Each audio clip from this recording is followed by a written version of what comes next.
Carísimos en Cristo, bienvenidos a Frisidín Mater Fátima, este itinerario de consagración. Qué alegría decir que ya estamos en el día 31, por lo tanto ya suenan los tambores de alegría, ya se acerca ese día bellísimo de consagración.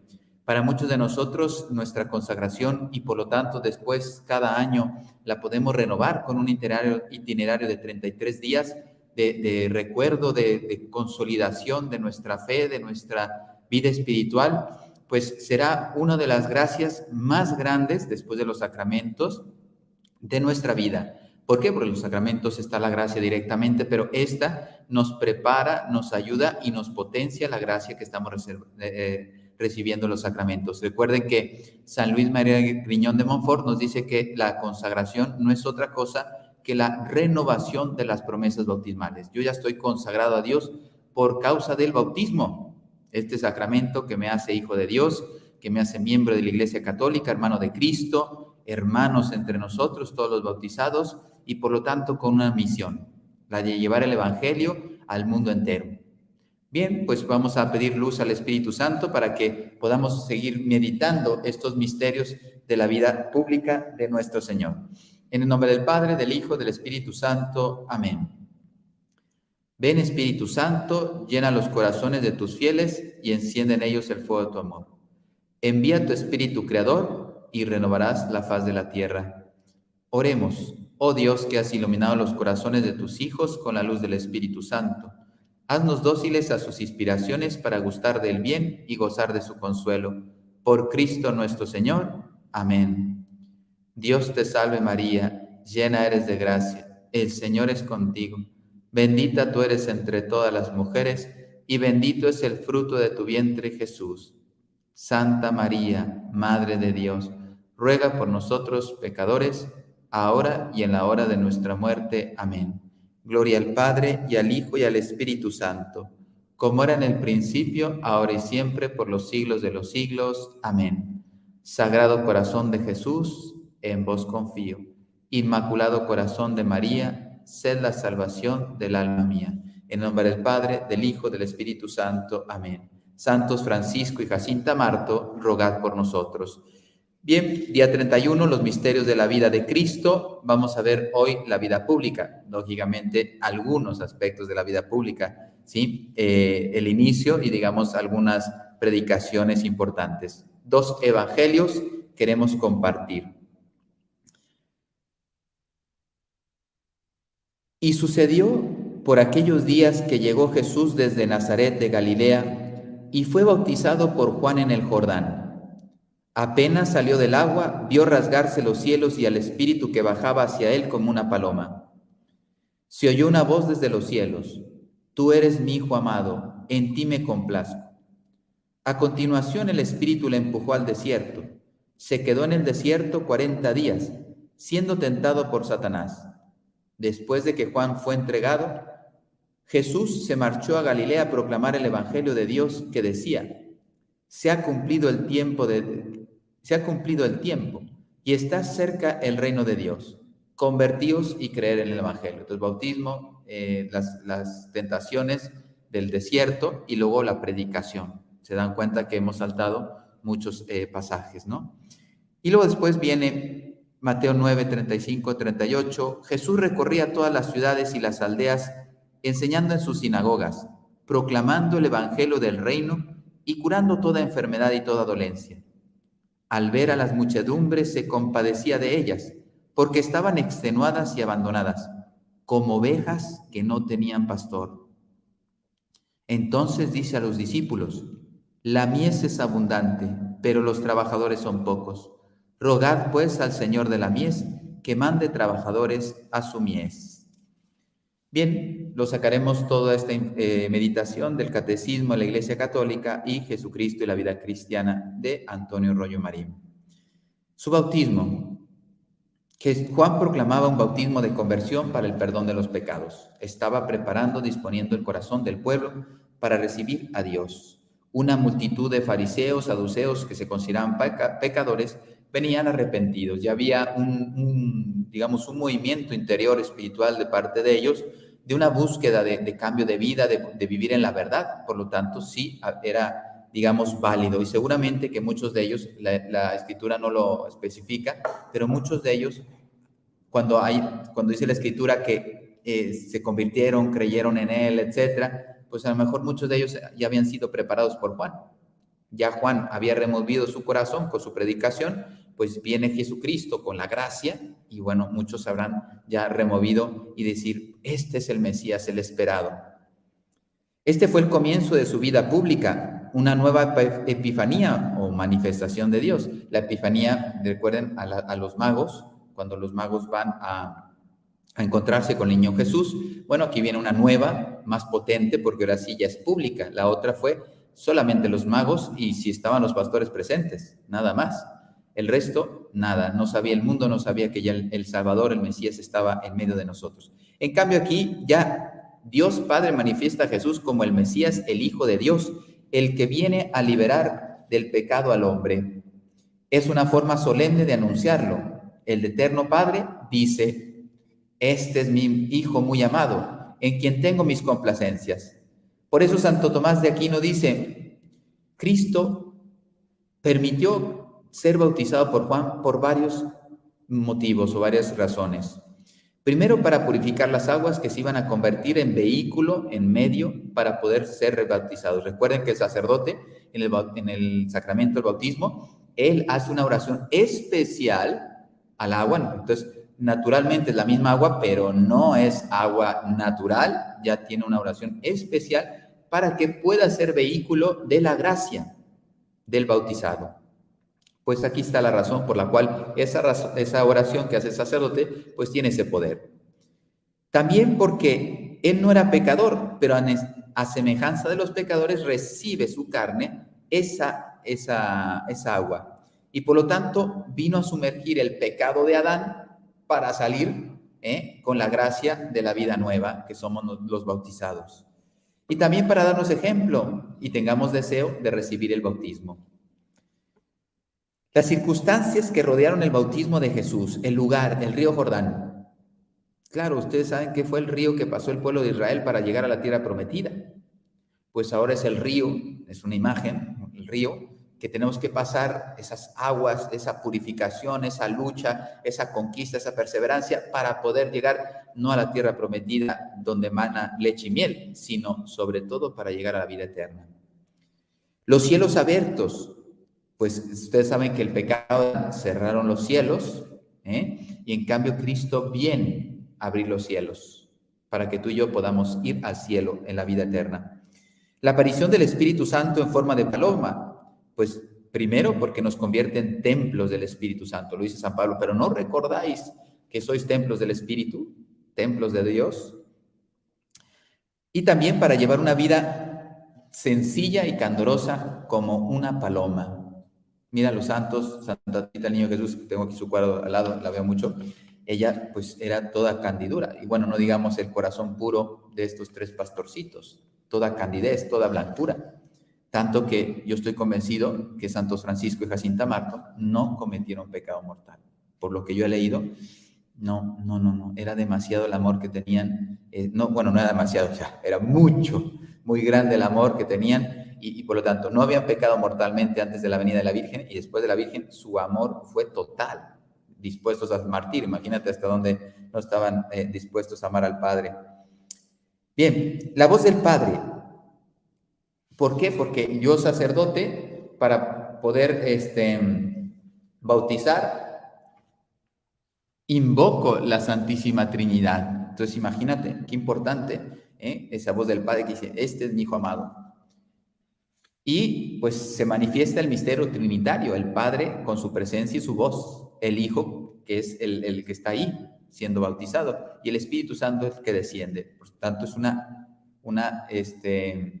manifestación trinitaria para que el hombre, fíjate, nos atacan a la Iglesia Católica. ¿Dónde dice en la Biblia que Dios es uno y trino? Ahí está, en el bautizo de Jesús. ¿Por qué no lo vamos y estudiamos?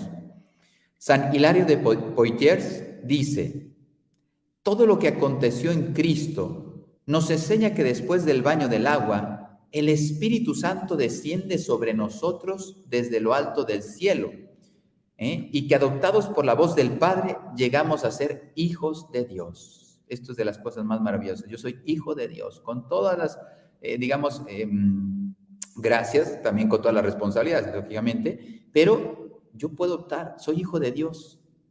Con ese es mi título, fíjate, no que si tengo dinero, que si sé mucho, que si soy conocido o desconocido, si tengo buena salud o no, eso no vale. Por eso ahora entiende la consagración, renovaré las promesas bautismales que me han hecho hijo de Dios, por gracia. Yo soy hijo de Dios, soy hermano de Cristo. Él es hijo de Dios por naturaleza y Él es Dios. Yo soy hijo de Dios, no soy Dios, soy criatura y bastante pecadora, como todos somos pecadores, pero por gracia pertenezco a la familia de Dios. Y entre ellos, ¿dónde se manifiesta en esta vida la familia de Dios? En la Iglesia Católica. Las tentaciones del desierto, que también leímos un parrafito, que fue llevado al desierto para ser tentado. El Hijo de Dios manifiesta en este desierto y en esta lucha, o victoria, porque pues Satanás se le quiso infilar y no pudo. 3 ocasiones, y hay muchas enseñanzas que Cristo nos dejó. El Hijo de Dios muestra su oposición con las cosas que propone Satanás. Eso tiene que quedar muy claro en nuestra vida. También dice, 3 son los principios de donde proceden las tentaciones que padecen los hombres: el mundo, el demonio y la carne, que son las 3 tentaciones que recibió Jesucristo, para que tú y yo entendiéramos que esos son los canales, y además de eso me tengo que proteger, y con Cristo puedo vencer a Satanás. Puedo rechazar las tentaciones. Esa ya es una victoria, que Satanás no pueda tocarme con su pecado. Cristo no podía sufrir los asaltos del enemigo, porque en él no había ninguna inclinación al pecado. Es más, tú obedéceme, o sea, peca, no, porque Satanás sí nos esclaviza. Pero Cristo no tenía ninguna inclinación al pecado, tampoco lo tuvo la Virgen, Pero sin embargo, los dos fueron muy probados. Cristo, mira, vino a entregar su vida por nosotros, y la Virgen estuvo al pie de la cruz como madre corredentora, entregando también su vida por nosotros. ¡Qué maravilla! Pero no vio inconveniente alguno que se sometiera voluntariamente a la sugestión diabólica. O sea, él no se sentía atraído, él no iba a caer. Ya le podía tentar 30 veces, 30,000 veces. No iba a caer, si no estaba mostrándole que él no caía, sino que con esta victoria nos muestra a nosotros que podemos no caer en las tentaciones. ¿Cuáles son las principales razones por las que Cristo quiso someterse a el enemigo, en las tentaciones de Satanás? Primero, para merecernos el auxilio, su intercesión. Gracias a la intercesión de Cristo podemos vencer. Para que nadie se tenga por seguro. Si Cristo permitió ser tentado, entonces tú, oye, no, yo soy muy santico, ya estoy en el otro lado, estoy más allá del bien, ¿no? Ya el Satanás ya no puede entrar a mi campo de fútbol. No, juega un partido y muy difícil, tiene mucho equipo. No juega, o sea, no bromea. Él juega muy bien su partido porque conoce muy bien sus técnicas. El que no conoce las técnicas de defensa soy yo. Nos falta mucha luz espiritual por falta de oración. También nos enseñó la manera de vencerlas, con la palabra de Dios y con el ayuno, con la oración, con el desierto, en el sentido de estar en la contemplación con Cristo. O sea, hay muchos medios que Cristo nos dejó a través de esas tentaciones para vencer. También para tener confianza en su misericordia. San Pablo nos dice, no es nuestro pontífice tal que no pueda compadecerse de nuestras flaquezas, antes bien, fue tentado en todo a semejanza nuestra, fuera del pecado. ¿Cómo no se va a compadecer si ya sabe? O sea, él nos mostró que sabe lo que padezco yo cuando soy tentado. Él mismo quiso mostrar que también iba a ser tentado por Satanás, ¿no? Y entonces esto nos da pues mucha fuerza saber que el Señor, sálvanos, nos hundimos, nos ahogamos. El demonio no suele tentar al hombre espiritual, y a lo mejor aquí estás incluido tú, con pecados así gravísimos, contundentes. ¿Por qué? Porque sabe que estás preparado, sabes que estás entrenando, no es tonto. Él te estudia, él te ve, él ve tus puntos fuertes, los reconoce, No, no, este es un hombre de, no sé, austero. El tema de la pobreza lo lleva muy bien. Oye, pero ya le vi que es perezoso. ¡Ah! Ahí lo tengo bien pillado. Es bueno, él no quiere ningún bien material. Entonces, la pobreza. Yo con los bienes a este no me lo voy a cargar. Pero, se levanta tarde y está empezando a dejar de rezar. Ah, ahí lo voy a coger. Ahí va a entrar. Con tentaciones leves, tú tranquilo, relájate, duerme, estás muy cansado, necesitas mucho más. Tú mereces mucho, si tú sí trabajas, los otros no trabajan, pero tú sí te necesitas descansar. Poco a poco lo va conduciendo con esas tentaciones leves a pecados graves. A Cristo le tentó primero con el alimento corporal, después con la vanagloria y al último con la idolatría, que es el pecado más grave. Fue tentado en el desierto porque es donde ataca cuando estamos tristes, cansados, abatidos, aburridos. Ahí él sabe muy bien trabajar. Cuidado, hay que irse al desierto a rezar. Entonces, yo al desierto no estoy solo. Cuando me voy al desierto a rezar, estoy más acompañado. Está la Santísima Trinidad, está la Virgen María, está San José, están todos los ángeles ayudándome, todos los santos. Está la iglesia purgante, el purgatorio. Está la iglesia militante, que somos nosotros unidos en comunión. Entonces yo cuando me voy al desierto no estoy solo, pero ahí no se refiere esta imagen, la imagen del desierto del que a lo mejor es desobediente, quiere ir por su cuenta, está cansado, etcétera. Ahí es donde el Satanás sabe que puede hacernos daño. Cristo quiso enseñarnos de qué modo prepararnos para resistir las tentaciones, para que nadie presuma que está exento de sufrir ataques de lo alto. Aunque todos los autores, Santo Tomás de Aquino, etcétera, todos, siempre han dicho que la vida contemplativa es más excelente que la vida activa. Pero después dice Santo Tomás que la vida, digamos, mixta es más excelente porque puede coger los bienes de las dos vidas. Y Cristo, podríamos decir, vivió la vida mixta. ¿Por qué? Porque él fue un grande contemplativo, mas sin embargo tenía que predicar, traer el reino de Dios, primero a través de la palabra, después con los signos y después con la propia vida. Entonces, esa es digamos, como la figura del cristiano.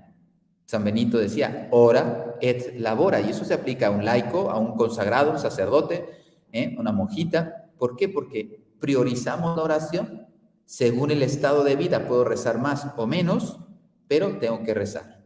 Mi vida tiene que estar impregnada de oración. Entonces Cristo aceptó la vida, aunque se pudo haber ido contemplativo, bueno, y estaría con el Padre unidísimo, con su humanidad, siendo Dios. Imagínate, ya estaba unido al Padre, pero ahora con su humanidad podría aprovecharla y tirarla hacia el encuentro con el Padre, pero su misión era la predicación. Y entonces él acepta ese tipo de vida, para manifestarnos la verdad. Él tenía con su presencia, con su palabra y con sus obras, para librarnos a los hombres del pecado. Tanto que dice San Juan Crisóstomo, dice, aunque morando siempre en un mismo lugar, pudiera Cristo atraer así a todos para que oyesen su predicación, no lo hizo así. Para darnos ejemplo de que corramos en busca de las ovejas perdidas, como el pastor busca la oveja extraviada o el médico va en búsqueda del enfermo. Cristo pudo haberse estado tranquilo y millones de personas podían ir a buscar por toda la ciencia, sabiduría y fuerza espiritual que tendría, milagrosos también en sus obras, pero no. Cristo fue a buscar a la oveja perdida.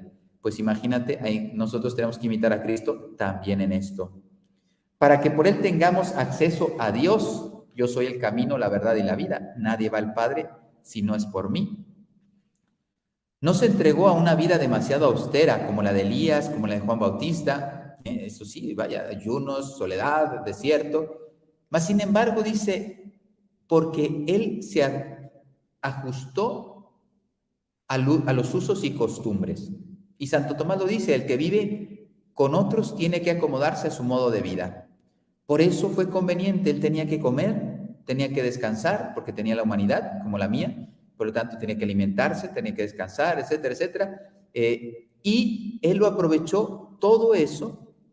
Bueno, Santo Tomás, el párrafo es largo, por eso no lo voy a leer, pero Santo Tomás en pocas palabras dice, Cristo hizo todo eso y también a través de eso, él aprovechó para infundir la salvación, el reino de Dios, iluminar las conciencias, provocar mira la samaritana, no la convirtió, con una conversación, ¿no? Saqueo, no solamente cambió de vida, sino que restituyó 4 veces más, a quienes le habían hecho daño. Pues yo soy un Saqueo, un pecador arrepentido que ahora va a dar 4 veces más, de todo lo que hemos quitado a la gente, porque hemos encontrado el amor de Dios.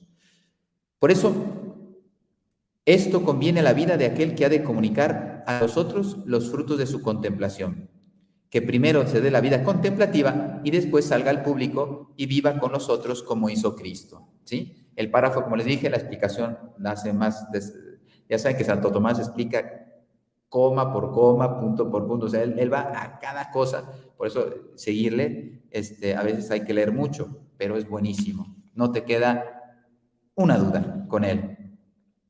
Por eso no vayamos a pensar que la vida del Señor no fue dura y austera, porque comía con familias, porque, no sé, fue hospedado por Marta y María y Lázaro. No, fue muy dura, llena de privaciones y sufrimientos. Nuestro Señor vivió pobre, desprendido de las cosas de la tierra. ¿Qué tenía Él? No tenía dónde reclinar la cabeza. Siendo el dueño de todo el universo, no tenía dónde dormir en su vida temporal. Oye, ¿cuántas propiedades tuvo Cristo? Ninguna. La casa era de María, porque ahí vivió, Pero imagínate, porque así le convenía a su divinidad, mostrando la pobreza, también así se hacía más coherente su, digamos, ministerio de predicador. Porque, oye, predicando a los pobres, diciendo que hay que aceptar el sufrimiento, que hay que aceptar la pobreza como venida de Dios, ofrecerla por amor, por la conversión, lo que ya conocemos de nuestra fe cristiana, y él viviendo de maravilla en un palacio, pues es decir, oye, tus palabras, viendo lo que hacen, no me convence. En cambio, Señor, ¿dónde estás? Pues en una montaña. ¿Y qué tienes para reclinar en tu cabeza? Pues una piedra. Y hoy toca debajo de un árbol, pero mañana pues no hay árboles. Estoy en un desierto, pues a la intemperie. Imagínate. Y luego uno quiere privilegios.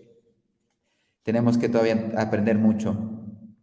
Su enseñanza, ¿qué nos vino a traer? ¿Por qué se limitó a evangelizar los judíos y no los gentiles? Primero, pues para cumplir las promesas. Las promesas estaban hechas al pueblo escogido, los judíos. Entonces Dios fue coherente. Yo les prometí a ellos un Salvador, se los mando a ellos, ¿sí? A partir de ellos, lo puedo llevar a todo el mundo, que es lo que ha hecho, porque los judíos no lo quisieron recibir. No abrieron su corazón a Cristo. Y así demostró pues que era Dios, porque Dios prometió un Salvador, un Mesías, un hijo de Dios, y lo cumplió.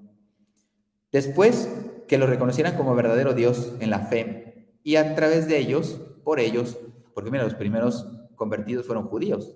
San Pablo era judío, y él es el que abre, digamos así, por eso su paso por esta tierra es histórico, para el mundo, para la iglesia, porque a partir de su venida, ahora sí, el mundo ya puede conocer la fe. Predicó al mundo. Ojalá que fuéramos como San Pablo. Para quitar a los judíos la calumnia, la excusa de decir, oye, no vino con nosotros, ¿cómo lo vamos a creer en él? No, Señor, vino a los suyos y los suyos no le recibieron, dice San Juan en capítulo 1. Porque fue en la cruz donde Cristo mereció el poder y el dominio de todas las gentes y fue crucificado por el pueblo, que supone que era el que le debía haber recibido. Y en la resurrección, ahora sí envía a los apóstoles a ir a todo el mundo. ¿Por qué fustigó tan duramente a los escribas y los fariseos? Dice, porque Santo Tomás de Aquino, otro párrafo grande, pero se lo voy a decir en 2 palabritas, dice, pero la primera frase la leo. La salud del pueblo se ha de preferir a la paz de cualquier particular. Claro.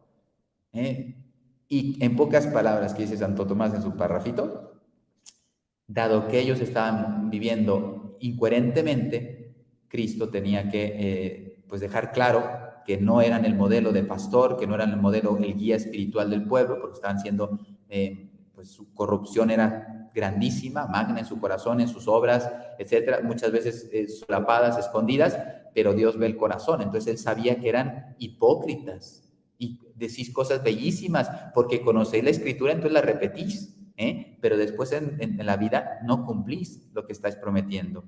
Y entonces él vino a, digamos, clarificar y los puso en claro. Por eso les removió de rabia, porque les quitó todo el negocio, en pocas palabras. ¿Por qué le hablaba a veces en parábolas? Porque dice, algunos no eran capaces de recibirlos y otros no eran dignos de recibirlos. Entonces, bueno, en cambio los discípulos después las explicaba de forma clara, las parábolas, para que no hubiera lugar a dudas, ¿sí?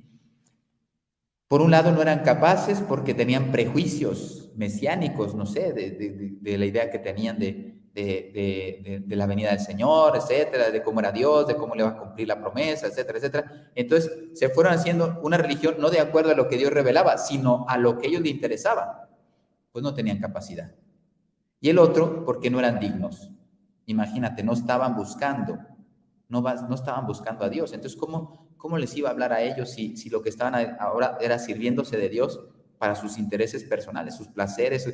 Bueno, ustedes lean los profetas, cómo habla de los reyes, cómo habla del pueblo de Israel, o sea, pecado tras pecado, y los profetas, en nombre de Dios, los tienen que dejar claros.